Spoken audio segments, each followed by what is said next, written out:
Hola gente, esto es un story time de un suscriptor que me mandó un mensaje contándome la siguiente historia.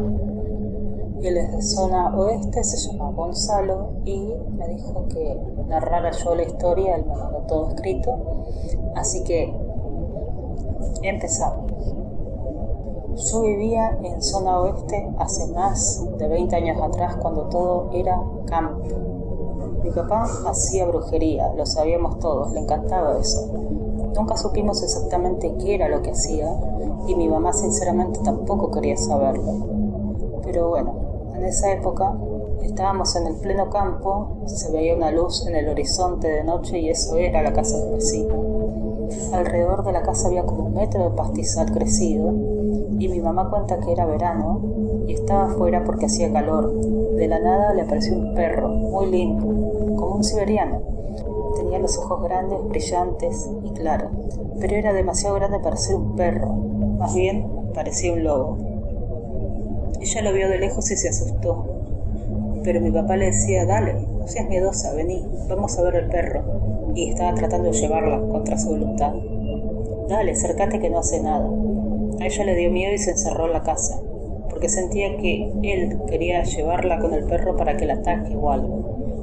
Ella decía que ese perro era el diablo y que él quería entregarla a él. Otro día durante el verano hubo un cumpleaños de uno de mis tíos y a mí y a mi hermano nos dejaron durmiendo en la casa.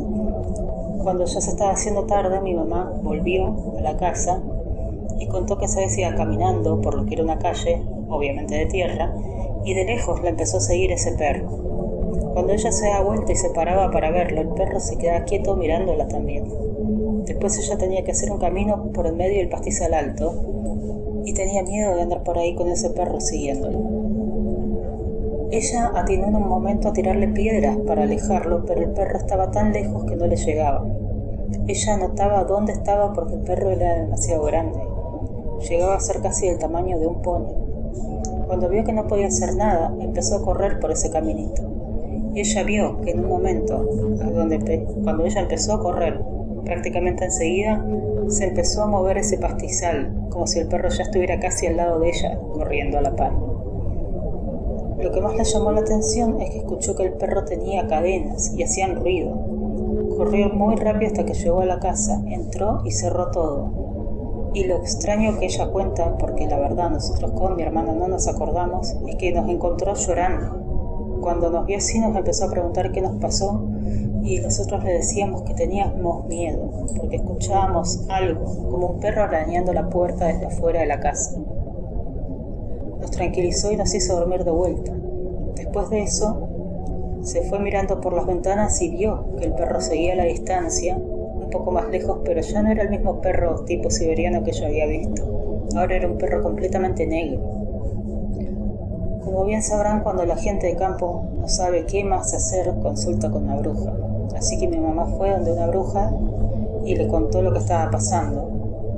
Y la bruja le dijo: sí, su marido está haciendo rituales para llamar al diablo, porque no quiere que hereden la casa a ninguno de ustedes. Le dijo que estaba en peligro de muerte y ahí fue que le recomendó tener una estampa de Juana de Arco. Mi mamá la compró y desde ese momento nunca más volvió a ver el perro. Ahora bien, ¿conocen la historia del perro familiar? A quienes somos de Argentina sí, seguramente la sabemos, pero para quienes son de otro país les cuento.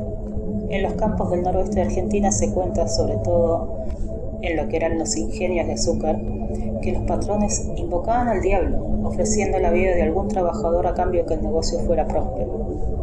Por eso mismo los trabajadores decían que los negocios les iban tan bien, porque habían hecho el pacto con el diablo, y eso era lo que explicaba la desaparición de un empleado al menos al año.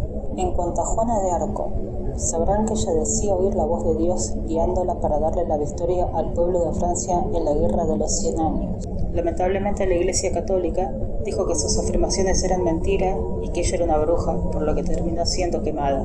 Posteriormente la misma Iglesia la declaró santa mártir y su función en la Iglesia fue la de ayudar a las personas a mantener la fe. Si escucharon hasta acá, muchas gracias. Si tienen historias para compartir, pueden dejarlas ahí donde ven en pantalla. Y será hasta la próxima.